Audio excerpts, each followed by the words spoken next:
Welcome back to the channel. I'm sorry, this is going to be a sad video, especially for me. One of my dear friends is maybe gone. Here, you see the place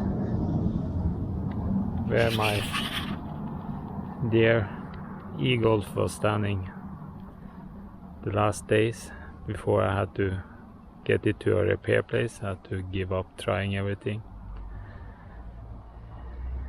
And then the spring was coming and the ground was more or less trying to eat up the car, I think. Now the car is at a repair place.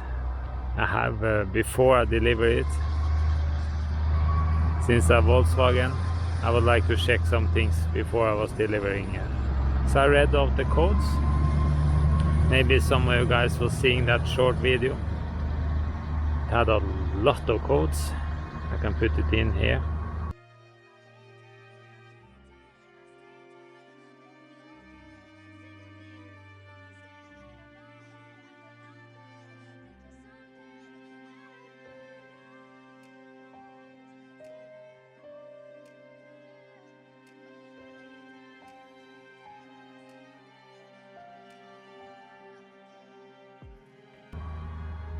Car suddenly didn't want to take charge anymore, and that is not the first time, but now it's really didn't want to do anything. Get up some message that's an electric error, how to go to repair place.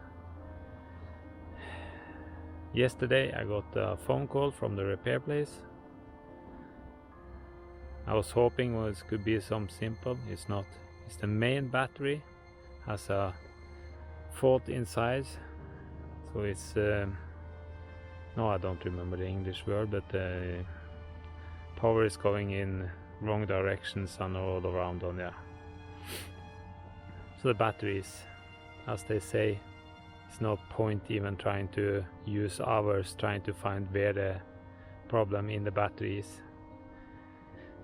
The only way they want to do there is change the battery.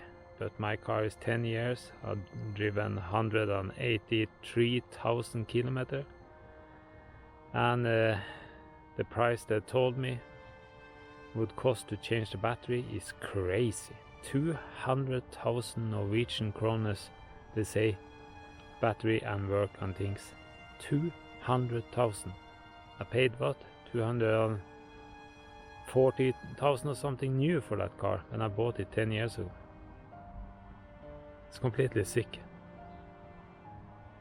No, most likely that car is going to be given up by the insurance. I was so lucky, at least I had paid for more insurance. So I had insurance up to 200,000 kilometers, but it's going to cost me a lot in what I have to pay myself.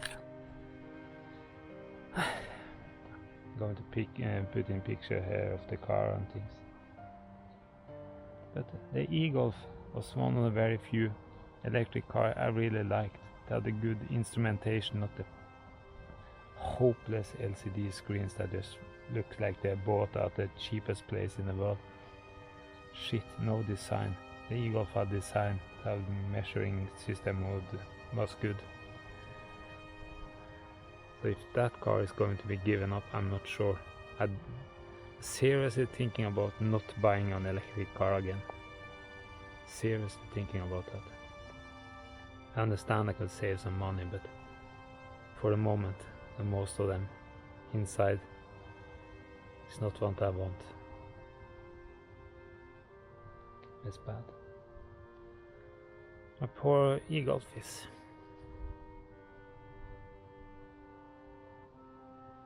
I think it's ending up not being anymore.